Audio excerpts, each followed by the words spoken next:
En Radio Castilla-La Mancha, El Dragón Invisible, con Jesús Ortega. ¿Qué tal? Muy bienvenidos una semana más a El Dragón Invisible en Radio Castilla-La Mancha, en esta ocasión desde un marco incomparable, desde un marco desde luego desde el que nos enorgullece emitir la Universidad Complutense de Madrid, la Facultad de Ciencias de la Información, desde el tercer encuentro de Periodismo de Misterio. Un encuentro pues que tiene el objetivo, al igual que un objetivo común que comparte con este programa, que creo que es el de dignificar el periodismo del misterio, de abordarlo desde una perspectiva académica, una perspectiva seria, una perspectiva pues que, como digo, en definitiva busca precisamente darle esa seriedad que, como hemos ido viendo a lo largo de toda la jornada, una jornada dedicada hoy al misterio en la radio, con compañeros como los de La Rosa de los Vientos en Onda Cero, también con Miguel Blanco, Espacio en Blanco, que cumple 30 años, y que, como digo, pues para El Dragón Invisible es un auténtico lujo y un placer poder emitir, poder hacer un programa desde esta casa, ¿no? Desde esta serie también del conocimiento, sobre todo dedicada a ese periodismo del misterio.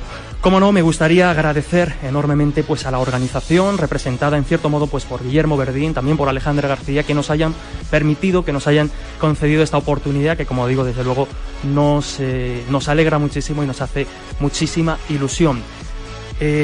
Os voy a confesar una cosa, y es que cuando nos plantearon hacer este programa, por una parte nos hizo una ilusión tremenda, pero por otra parte, lo reconozco y así se lo decía a Guillermo, era un poco marrón, porque impone mucho hacer un programa desde un marco como un encuentro académico de periodismo de misterio, impone mucho. Entonces le dimos muchísimas vueltas a qué tema hacer, a por dónde abordar este contenido. Somos conscientes de que algunos de las personas que estáis aquí, que por cierto no os he pedido pues que saludéis en cierto modo con un pequeño aplauso.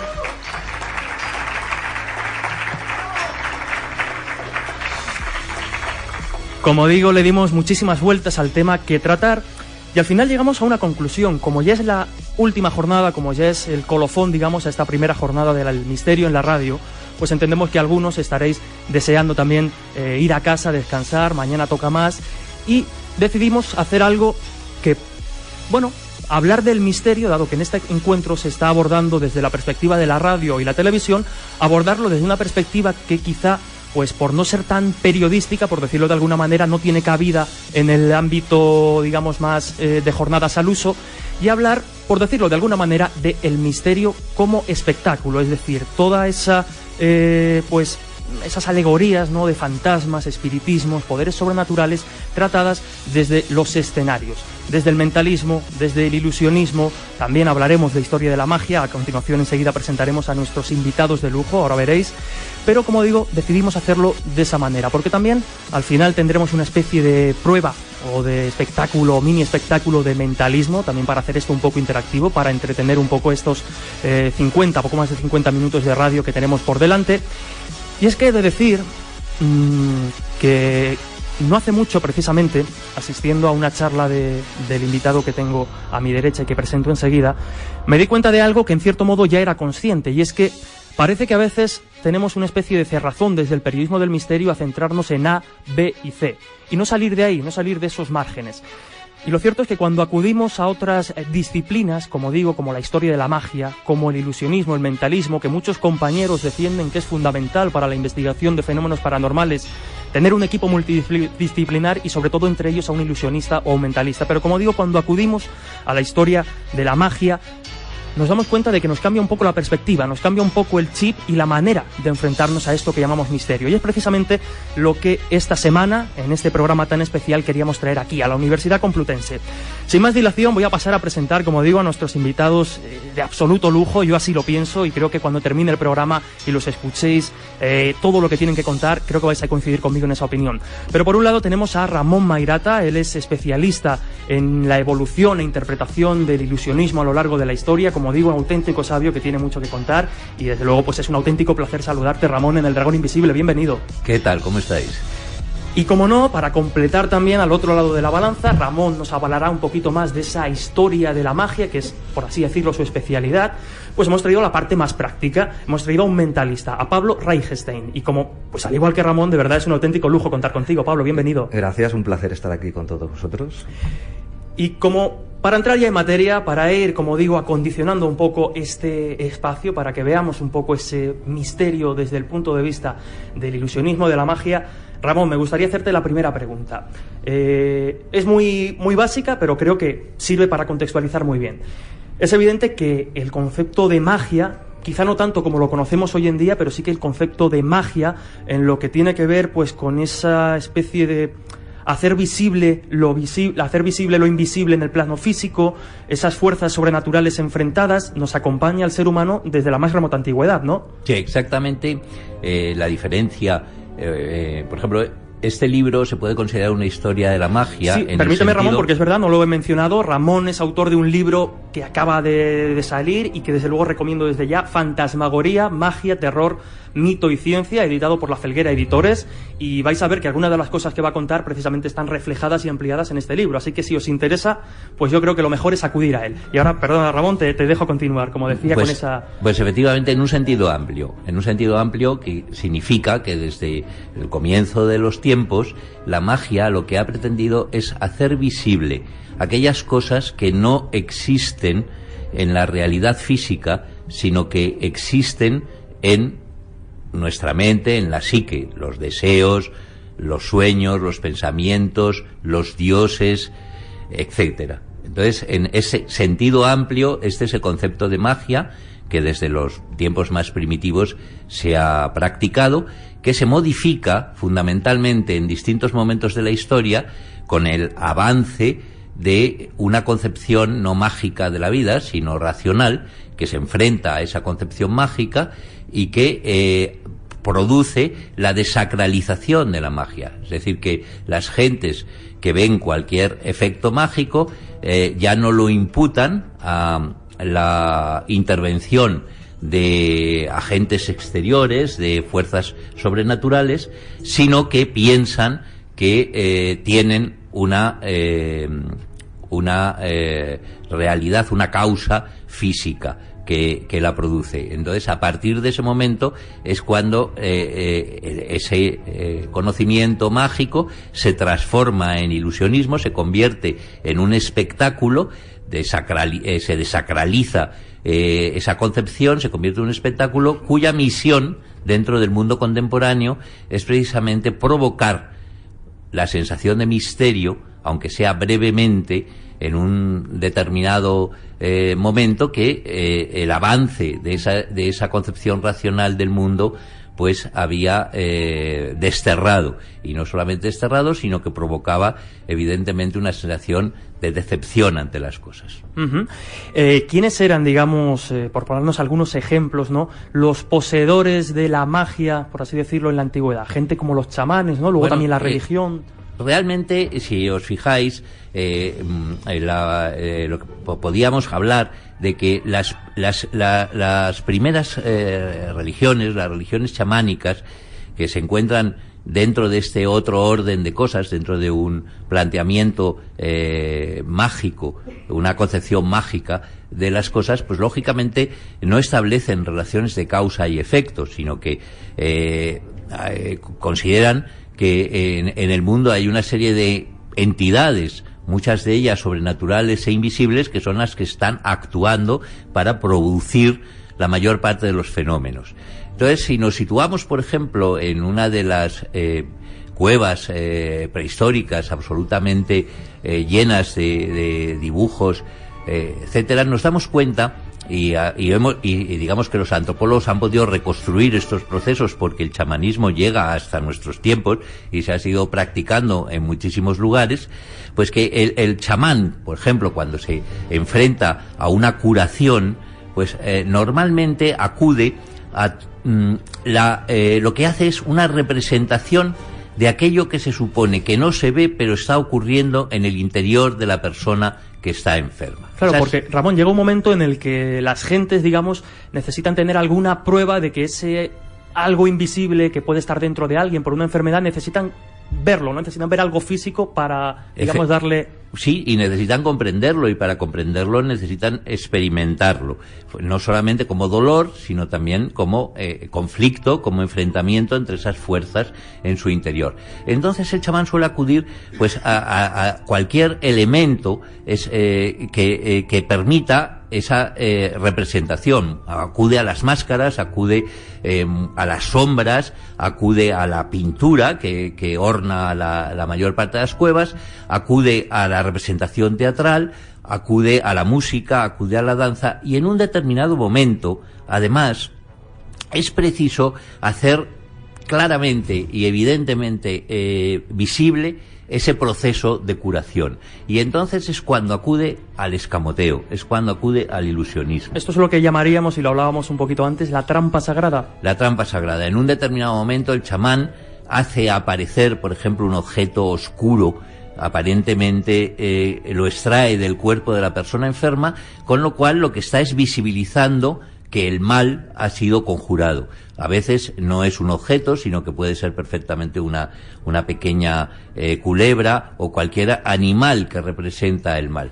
Es decir, no es desde nuestro punto de vista pensaríamos que eso es una trampa, pero si nos situamos en la mentalidad expresiva del momento, que se trata de hacer una representación de lo que está sucediendo, es sencillamente una expresión casi ritual mediante la cual se hace visible aquello que el chamán pretende producir. Y Ramón, una pregunta que te pido que respondas casi en titulares. Por tanto, estos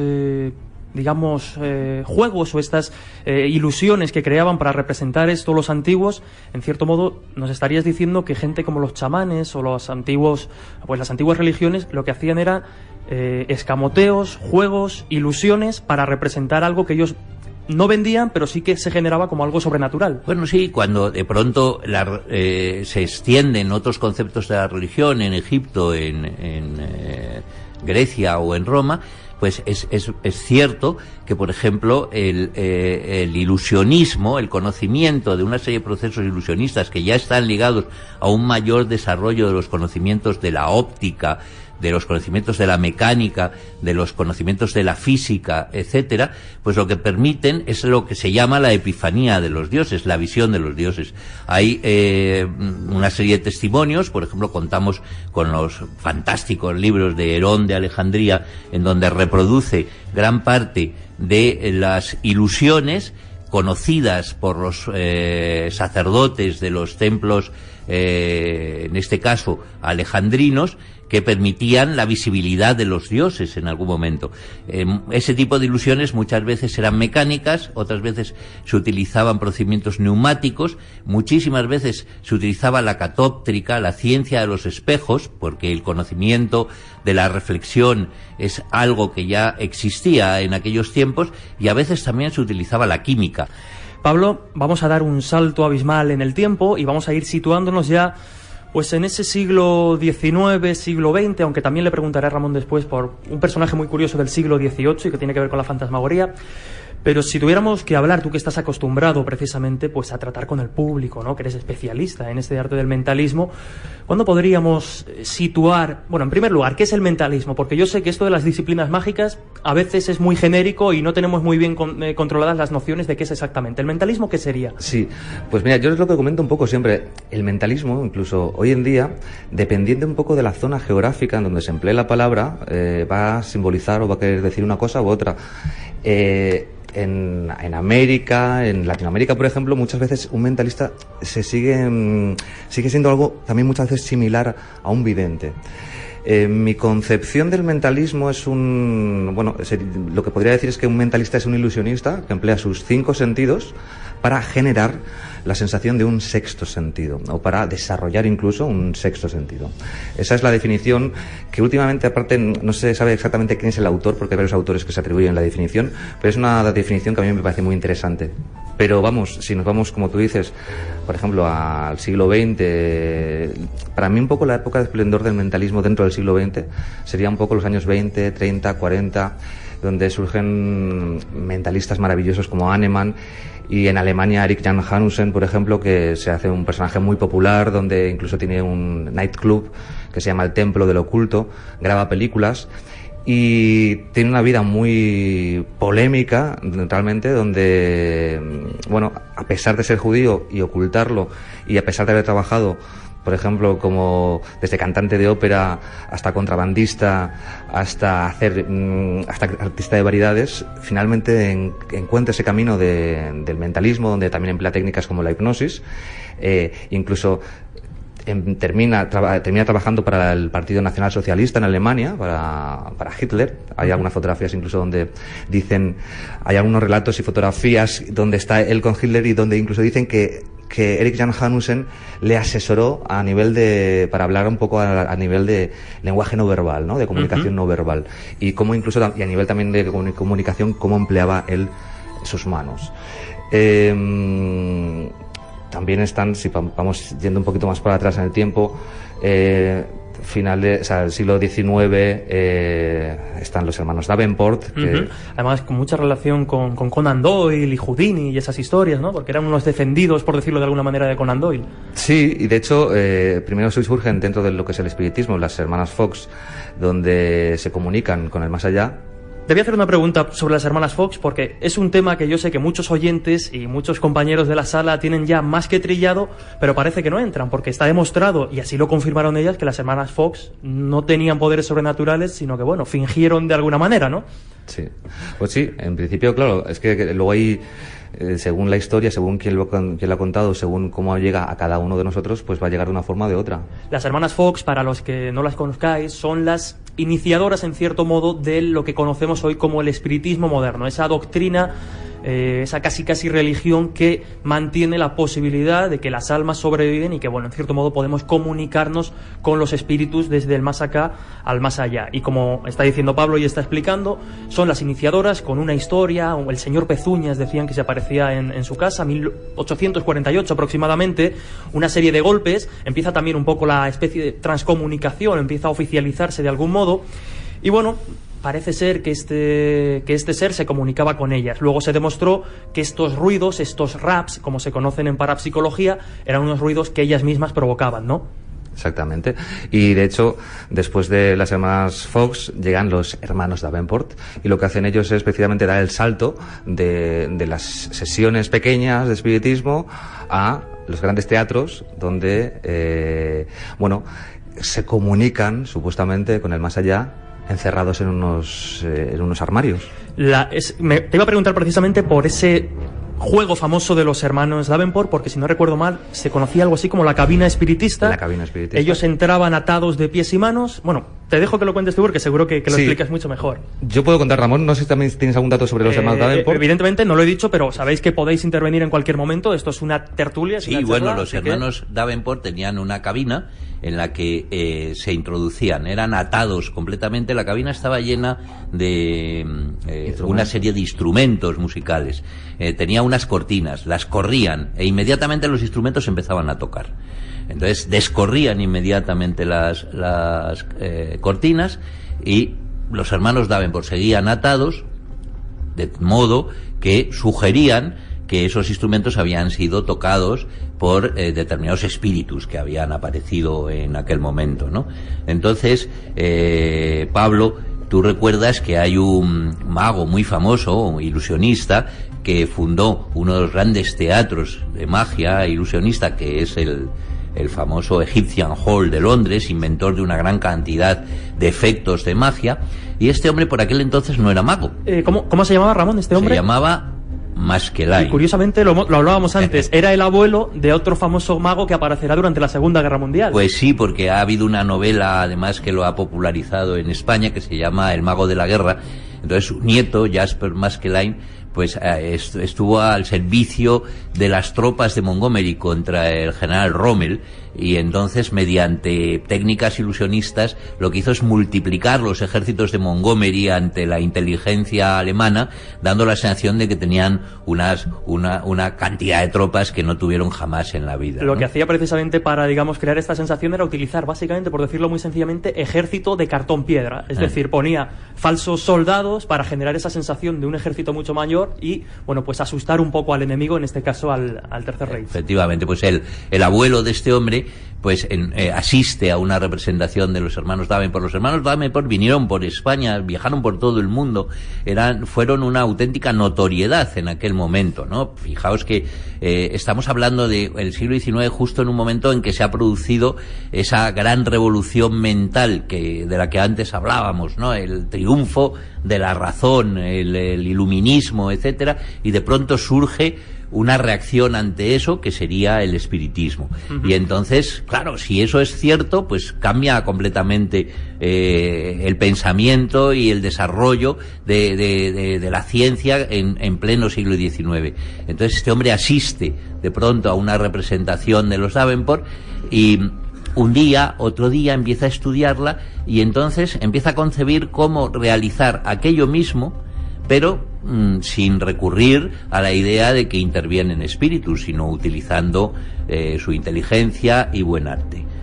Este triunfo de la razón que comentas, tú lo describes de una manera muy interesante, y es que en cierto modo, digamos que lo que hace es clausurar, echar el cierre a ese más allá, a esa creencia de que existe un lugar a donde se va después de la muerte, y esos espíritus, esos fantasmas que habitaban el más allá, tienen que cambiarse de casa y se vienen a nuestra mente, a la psique, ¿no? Pues sí, fijaos que eso ocurre antes, ¿no? Justo cuando las creencias en el más allá empiezan un poco a debilitarse frente a otras concepciones completamente distintas y la visión de la muerte se modifica, la mayor parte, no solamente de nuestros muertos, de nuestros antepasados, cuando mueren ya no tienen a dónde ir, sino que todos, una gran cantidad de seres que forman parte de nuestro imaginario, los demonios, las lamias, los seres mitológicos, etcétera, etcétera, también son desahuciados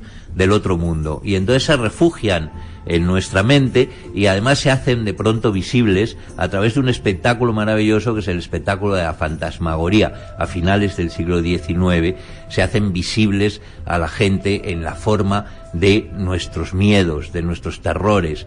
Es el origen también de toda la literatura gótica, es el momento en que aparecen todo ese tipo de personajes fascinantes, desde el monje de Luis a la monja sangrante, y que en los teatros se convierte en un espectáculo realizado a través de la linterna mágica pero oculta, en la que por primera vez aparecen imágenes exentas, solitarias, sin que parezca que nadie las produce y que produce una reacción de terror en el público. Es decir, es como si aquí ahora mismo en mitad de la sala apareciera un ente vaporoso sin saber de dónde procede. Exactamente, y justo después de la Revolución Francesa, muy poquitos años después de que se produzca el terror, con lo cual hace comparecer también Robertson, que es o Philidor, los dos grandes creadores de este espectáculo. De pronto, imaginaos una pequeña cerco luminoso que poco a poco se va definiendo y ¡zas!, aparece la cabeza sangrante de Luis XVI, que regresa. Bueno, en aquellos momentos, sin tener una explicación de cómo se hacía aquel espectáculo, producía tales escalofríos que los grabados que tenemos en donde se muestra al público viendo ese espectáculo, muchas veces aparecen la gente sacando las espadas para enfrentar esos fantasmas. Y no solo eso, Ramón, sino que cuando bien dices Philidor hace aparecer a Luis XVI después de ser decapitado, la policía intenta detenerlo porque, claro, no comprendía muy bien qué pasaba y lo interpretaron como una manera de volver a instalar la monarquía en plena Revolución Francesa. Entonces le dicen a Philidor que qué hace intentando resucitar, entre comillas, a Luis XVI, ¿no? Efectivamente, o sea, creían en la realidad de aquel espectáculo, no concebían que pudiera ser un espectáculo teatral y le metieron en la cárcel y se salvó la vida por los pelos. Antes de hacer una pequeña pausa, fijaos si es curioso toda esta historia de la linterna mágica y de la fantasmagoría, que tiene que ver incluso con los masones, con los iluminados de Baviera. De hecho, hay un personaje que es el que, digamos, empieza a experimentar con la linterna mágica, que después evoluciona a la fantasmagoría, que se vuela la tapa de los sesos diciendo una última frase que es volveré. Cuéntanos muy brevemente esta historia, Ramón. Sí, porque antes de que esto se hiciera en un teatro, en realidad quienes desarrollaron estas tecnologías que proceden de ese cambio que se produce en el mundo de las imágenes con la aparición de la linterna mágica, voy a hacer aquí un pequeñito exordio, y es que imaginaros a alguien que vive en un pueblo cuando no existía la linterna mágica, las únicas imágenes a las que tenía acceso es las cosas que tenía enfrente de él, el trozo de pan, la habitación en donde vivía, las casas del pueblo y el paisaje de enfrente.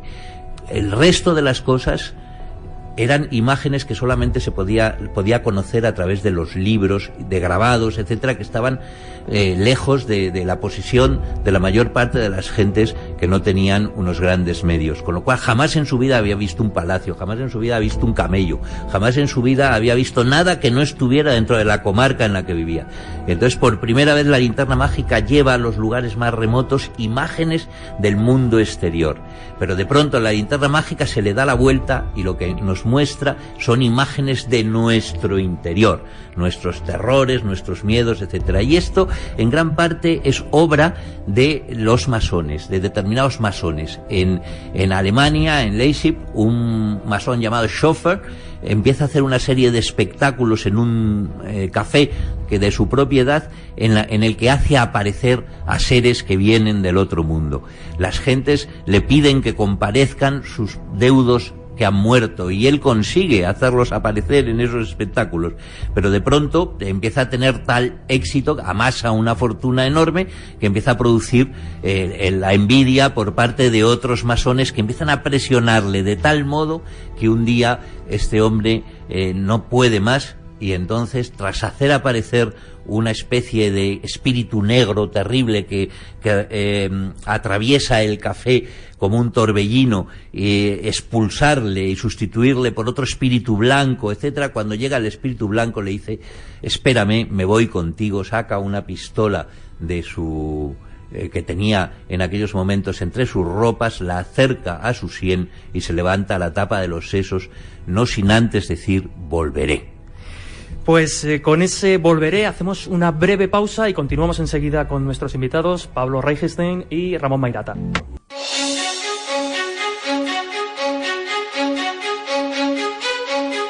Atrévete a descubrir lo que otros no cuentan. En Castilla-La Mancha Media, El Dragón Invisible, con Jesús Ortega. Continuamos en El Dragón Invisible, en Radio Castilla-La Mancha, esta semana desde un sitio muy especial, el tercer encuentro del periodismo de misterio en la Facultad de Ciencias de la Información de la Universidad Complutense de Madrid, con un público maravilloso que nos acompaña esta tarde.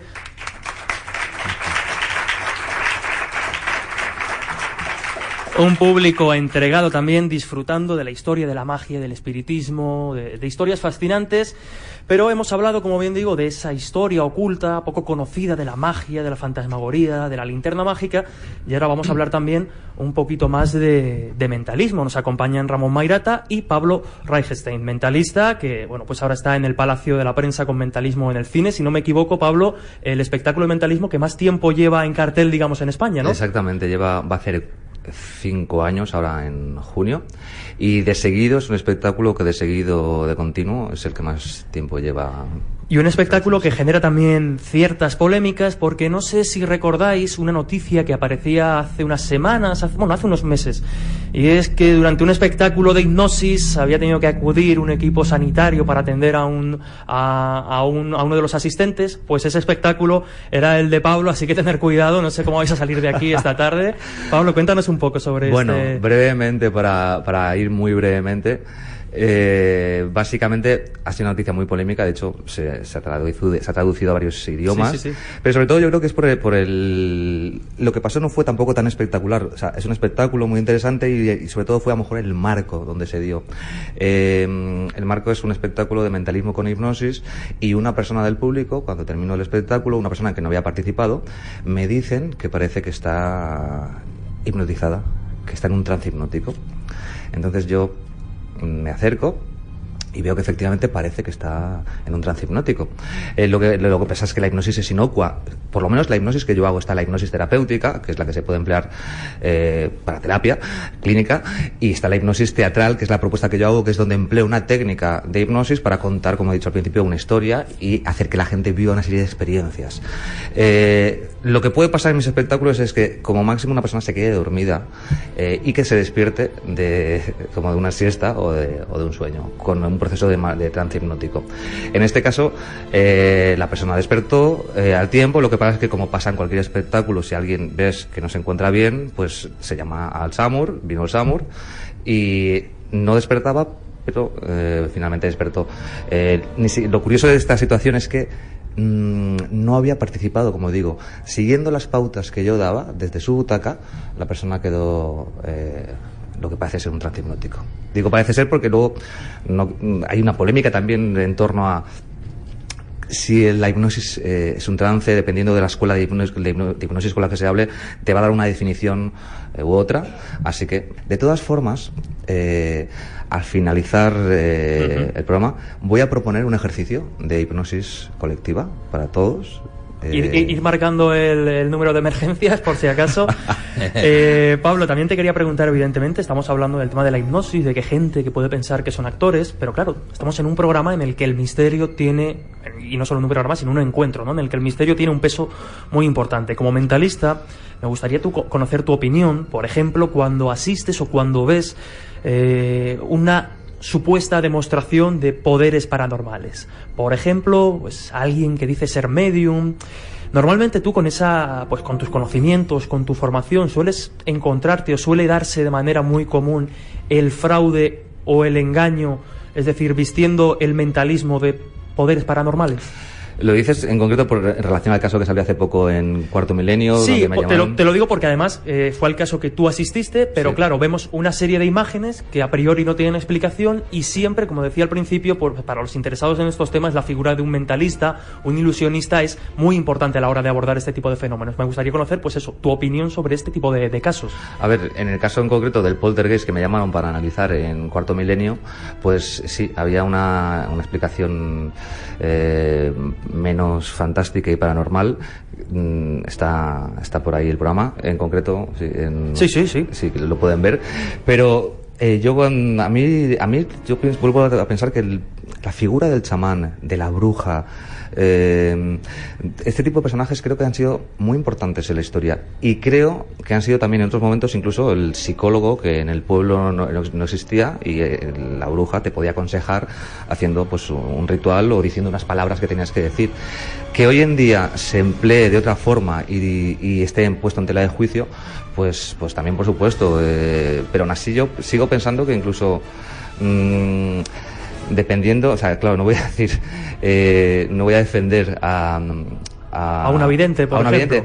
Podría defenderlo porque si es una vidente que puede cobrar la voluntad y que simplemente lo que hace es ella en su pueblo echar las cartas a esas mujeres que no tienen otro acceso, o a esos hombres a otro tipo de comunicación, y que esta persona simplemente les escucha y les asesora, pues les asesora con su sabiduría, con lo que sabe, pues bueno, me puede parecer interesante. No me voy a poner tampoco a defender a todos los videntes. Claro. Y además, bueno, en concreto, sí, es que si nos pondríamos por aquí sería otro tema totalmente. Nosotros lo que podéis hacer, si estáis interesados, es acudir pues a uno de nuestros últimos programas con Manuel Carballal. Estaba esta mañana en la tertulia, en la mesa de la Rosa de los Vientos, autor de un libro, Los peligros del ocultismo, y nosotros lo entrevistábamos precisamente a raíz de que en ese libro se analiza muy bien pues esos falsos videntes que, como está matizando Pablo, no hacen esa labor de ayuda, sino que lo que buscan es pues el negocio puro y duro, el engaño puro y duro, y a veces pueden provocar consecuencias muy muy negativas. Pero como ese no es el tema del debate y nos va quedando poquito tiempo, si te parece, Pablo, y desde luego claro, diría, en base a todo lo que me encuentro en una ciudad donde hay carteles de que un personaje te va desde su casa va a hacer que vuelva tu novia, o un tarotista que te cobra una pasta y que te deja al teléfono media hora, evidentemente digo que no, y no me interesa para nada claro, ese tipo de... Claro. No creo que tenga una base tampoco tan fundamentada y una labor social tan interesante a lo mejor. Lógico. Nosotros, antes de pasar a experimentar con los poderes de nuestra mente, con una prueba que vamos a hacer con Pablo, vamos a poner una imagen a continuación, voy a preguntarle a Ramón precisamente sobre este tipo de experiencias del mentalismo en radio y este tipo de cosas que tienes alguna historia que contar, ¿no? Bueno, yo lo primero que me gustaría recalcar es que desde el punto de vista del mentalismo, una de las cosas que me parece interesante y en conjunto del ilusionismo es que no se basa, como torpemente la gente piensa, en una colección de trucos, sino en un conocimiento de la percepción humana. Es fundamentalmente la magia ocurre en la mente de los espectadores y la base de por qué ocurre es psicológica. Es decir, que fundamentalmente es un conocimiento de la percepción humana que ha hecho que, por ejemplo, pues en estos momentos los neurocientíficos acudan muchas veces a estudiar los procedimientos de los ilusionistas para saber cómo funciona la percepción humana. Cuando se inició la radio, para hablar de tu pregunta, cuando empezó la radio a ser un medio de masas, los ilusionistas empezaron también a hacer programas en la radio. Y es curioso que el programa de más éxito de la BBC después de la Segunda Guerra Mundial era un programa de unos ilusionistas llamados los esposos Pingleton. Estos, él se mantenía en el estudio mientras ella se iba a los lugares más inaccesibles. Por ejemplo, emitía desde un avión o emitía desde un submarino. Barco. Y a partir de ahí adivinaba miles de cosas que estaban ocurriendo en el estudio, etcétera, etcétera. Un programa que duró bastantes años, que tuvo un éxito extraordinario, que permitió a los ingleses de hablar de alguna cosa más interesante que del tiempo, que es de lo que suelen hablar generalmente, y que al mismo tiempo desapareció sin que jamás existía una explicación de cómo lo hacía. Pues es curioso, ¿no? Ese éxito radiofónico de los ilusionistas y los mentalistas. Y Pablo, me gustaría preguntarte también, no te lo he preguntado antes, tú que te enfrentas al público, que haces tantos espectáculos, ¿por qué la magia nos genera esa sensación? Porque es una sensación, en cierto modo, agridulce, en el sentido de que nos sorprende, pero a algunos también nos enerva un poco de decir, ¿cómo diablos hacen esto? Sí, yo creo que ahí está también un poco el público, el tipo de público que hay y cómo afronta un espectáculo, ¿no? Si quieres ir a ver todos los detalles y cómo puede hacer esto, cómo puede hacer lo otro, o ir a disfrutar. Yo creo que lo que intento, por ejemplo, en mi espectáculo, en Mentalismo en el Cine, es dar un poco a cada uno. Primero empiezo analizando cómo una imagen subliminal puede hacer que una persona, condicionar a una persona, hasta hablando también del lenguaje corporal, la comunicación no verbal, cómo puede influir para aprender o sacar diversos detalles de una persona, o saber si miente o dice la verdad, por ejemplo, y después meterme más de lleno en todo lo que es el mundo de la sugestión para contar una historia, en este caso mediante experiencias. Pues hablando de sugestión, Pablo, lo que te voy a pedir va a ser precisamente que nos sugestiones un poquito y que intentemos hacer un poco de mentalismo en radio y también para todo el público que nos acompaña hoy desde la Universidad Complutense. Así que te cedo el micrófono. No sé si podemos escuchar esa música que puede meternos también en situación. ¿Podemos empezar a escucharla? Y bueno, Pablo, como digo, el micrófono es todo tuyo, me quedo en tus manos. Muy Espero bien. no salir de aquí en ambulancia ni nada por el estilo. Bueno, no, esperemos que no. Es broma.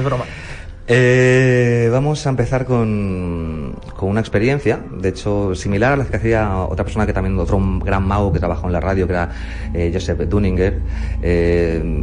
Radiofónica, una experiencia radiofónica donde las personas puedan, donde estén escuchando la grabación, participar, y también todas las personas que tenemos aquí en lo que es la sala. Y para ello voy a emplear una técnica hipnótica, primero. Una técnica hipnótica para que podamos acceder de alguna forma a ese sexto sentido del que se habla, que no es tangible, y que podamos de alguna forma experimentarlo. Así que os voy a invitar a todos los que estáis aquí y los que estáis en vuestra casa, escuchando la grabación en el coche, que me escuchéis a continuación. Y eso también va a ser muy importante antes de comenzar. Si hay alguien que esté conduciendo, le voy a pedir que baje el sonido de la emisión o que la pare, o si no, que directamente pare el coche y se ponga a hacer el ejercicio. Si hay alguien que está haciendo algún trabajo peligroso mientras que está escuchando esta grabación, también le voy a pedir que empiece a dejar de hacerlo y que se centre en esto, y que después, o que siga con su trabajo y que después escuche la grabación. Dicho esto, vamos a hacer un ejercicio en torno a la hipnosis colectiva. La hipnosis existe, es real. Hay varios tipos de trance hipnótico. La hipnosis se puede emplear como técnica para la terapia, para hacer terapia de forma clínicamente, o como yo lo empleo, de forma ociosa para experimentar. Con la hipnosis se puede desde abandonar hábitos insanos, vencer fobias e incluso operar sin anestesia. Para también derribar algunos mitos, decir que todo el mundo despierta de un trance hipnótico. Lo único que puede pasar es que te quedes dormido, como si estuvieses en una siesta o dormido, y que además nunca nadie va a hacer nada que vaya en contra de su voluntad bajo un trance hipnótico. Dicho esto, os voy a invitar a todos vosotros a que, si estáis en casa, que sigáis mis pautas, y que si estáis aquí, que extendáis las manos, como yo, todos los que queráis participar, exactamente, todos los que queráis participar, y que juntéis vuestras manos enlazando los dedos, como estoy haciendo yo, exactamente. Os voy a pedir ahora que inhaléis profundamente y que exhaléis, y que levantéis vuestros dedos índices, como yo. Eso es. Inhalando y exhalando. Quiero ahora que abráis vuestros dedos índices, un poquito exactamente, y que a partir de ahora os concentréis en vuestros dedos. Que inhaléis y que exhaléis y que os concentréis en vuestros dedos, exactamente. Y ahora escuchar mi voz. Mi voz os guiará y os llevará a un nivel más profundo, abierto y receptivo. Poco a poco vais a empezar a sentir, a imaginar que vuestros dedos se convierten en dos imanes que se empiezan a atraer. Va a ser vuestro propio poder, el poder de vuestra imaginación. Esos imanes se van a empezar a atraer cada vez más y más, exactamente, es probable que os haga gracia. Se van a empezar a atraer cada vez más y más, y cuanto más miráis vuestros dedos, más se van atrayendo, exactamente, cada vez más y más. E incluso cuanto más fijáis la mirada, más os dais cuenta que se están quedando como adheridos. Cada vez están más y más adheridos, más y más adheridos. No se pueden separar, es curioso, pero es como si no se pudiesen separar. Solo cuando yo chasquee mis dedos, todos vosotros podréis perfectamente separar vuestros dedos ahora. Bien, separamos los dedos, podéis separar los dedos, por aquí sí, habéis podido todos separar los dedos, sí. Separar también las manos, muy bien, perfecto. Todo el mundo bien por aquí, perfecto. Esto es un primer ejercicio que hago para ver qué personas aquí y ahora entrarían mejor. Si alguien no lo ha salido, si alguien no lo ha sentido, no pasa nada. En este momento no tiene esa capacidad para entrar tan fácilmente. Pero lo que he hecho, y me he puesto de pie, es para ver en el auditorio qué personas, ya que estaban entrando más fácilmente, para poder yo ver un poco qué es en lo que consiste este ejercicio. Y he visto que, por ejemplo, usted, en la segunda fila, usted, ¿sí? ¿Ha sentido algo? ¿Puede levantar toda la gente que haya sentido algo la mano? Todos los que hayan sentido que se atraían, ¿pueden levantar la mano sin miedo? ¿Lo ha sentido? ¿Sí? ¿Usted? Sí. Pueden bajarla, gracias. ¿Quiere participar? ¿Sí? Bien, voy a decir también algo. Para que alguien sea hipnotizado, tiene que querer. Si alguien no quiere ser hipnotizado, con tal de no seguir las pautas que yo voy a dar, no lo será. Entonces, y en este caso, sería como en la literatura de vampiros. Usted me tiene que dar permiso para que yo entre en su mente. Igual que a un vampiro, tienen que darle permiso para entrar en su casa. ¿Quiere que entre en su mente? Le prometo que no voy a vampirizarle. ¿Sí? Pues acompáñeme. Vamos a darle un aplauso bien fuerte para que suba.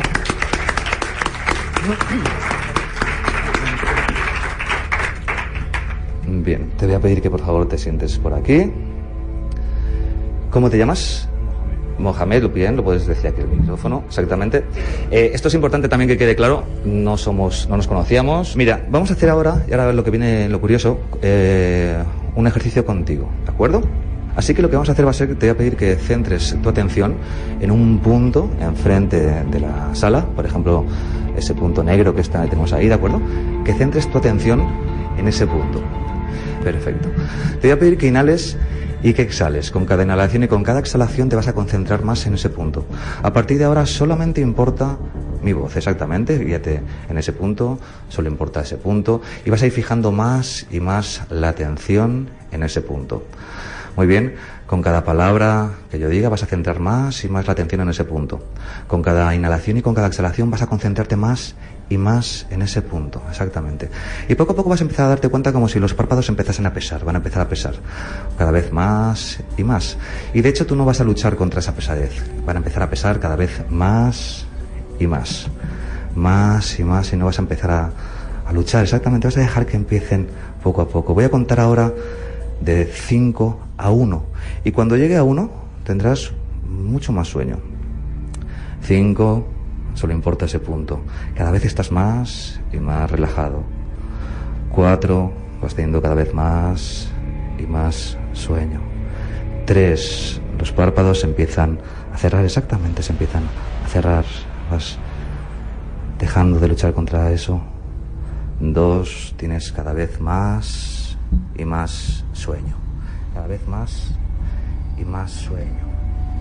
Y 1, cierra los párpados, exactamente, cierra los párpados ahora y relájate cada vez más y más, relájate cada vez más y más, exactamente. Y quiero que exactamente ahora imagines que abres una puerta, abres una puerta donde entras a tu mente inconsciente, exactamente, estás en ese estado, en esa habitación donde estás muy a gusto, te encuentras muy bien en ese estado, exactamente, en esa habitación te encuentras muy bien. Y te vas a impregnar de algo que conocemos como intuición, como un sexto sentido. Te vas a impregnar de esa energía especial, de esa capacidad para...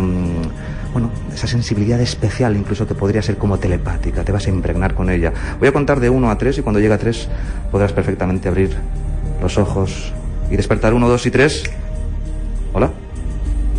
¿Te encuentras bien? ¿Sí? Muy bien, vamos a hacer una cosa. Quiero que observéis algo. Aquí lo podéis ver. Tengo unos símbolos que se conocen como los símbolos Zener y que el Dr. J.B. Rhine en 1928 escogió para testar las habilidades telepáticas en la Universidad de Duke. Él escogió 5 símbolos fáciles de visualizar y de recordar. De hecho, la Universidad de Duke ha sido de las pocas universidades que han invertido dinero en estudios acerca del mundo paranormal en concreto. Yo he dicho que te he guiado a una leve experiencia, a un muy leve trance hipnótico. De hecho, si alguno de ustedes también lo ha seguido, es probable que haya llegado a ese estado, incluso si no están escuchando. Y vamos a hacer lo siguiente. Los que nos están escuchando, vamos a poner una imagen para que la puedan ver claramente. Y aquí vamos a hacer esto. Voy a sacar los símbolos Zener, que los tengo justamente aquí. Son cuadrados. Voy a sacar 2, uno para mí y otro para ti.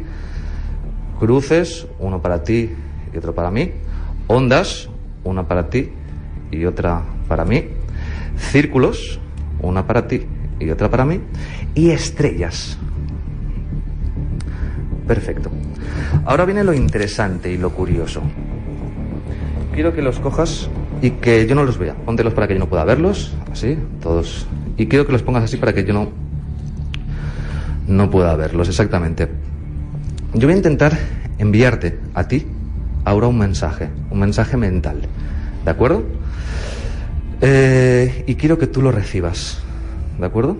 Sí. Quiero que inhales y que exhales. Bien, te veo un poco nervioso. Entonces vamos a hacer una cosa, vamos a empezar al revés. En vez de que yo te voy a enviar a ti un mensaje, vas a intentar enviármelo tú. Y para hacerlo vas a escoger un símbolo que tú quieras y lo vas a poner aquí, boca abajo, sin que yo lo vea, evidentemente, lo vas a poner aquí boca abajo, el símbolo que tú quieras. Muy bien, lo vas a poner aquí boca abajo, incluso puedes, si quieres, poner la mano encima para que nadie lo vea exactamente. Y ahora intenta enviarme ese mensaje, sin hacer ningún gesto. Intenta enviarme ese mensaje.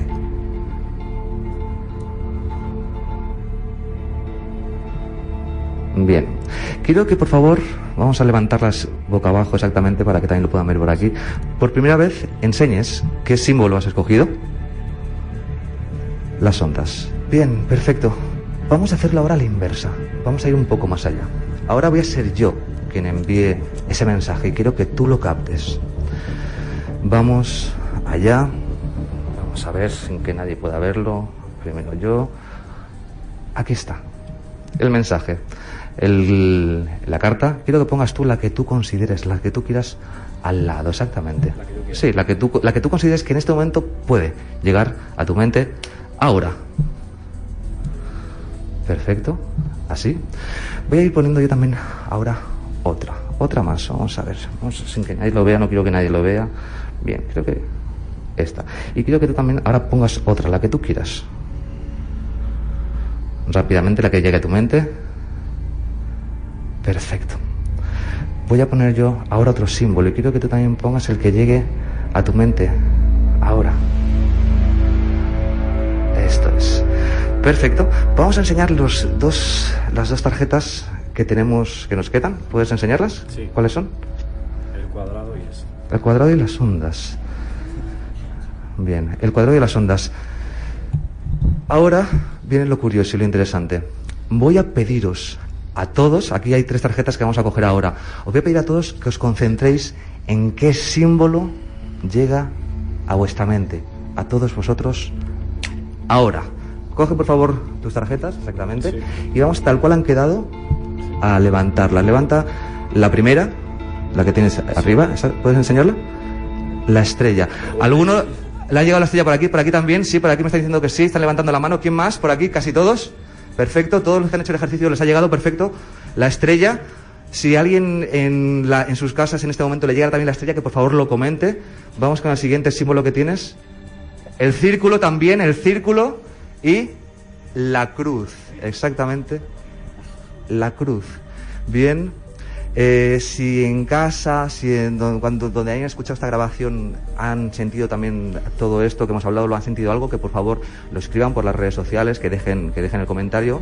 Y bueno, yo creo que aquí habéis estado a la prueba, lo hemos sabido bastante con bastante gente, así que ha sido un placer también contigo. Muchas gracias. Gracias.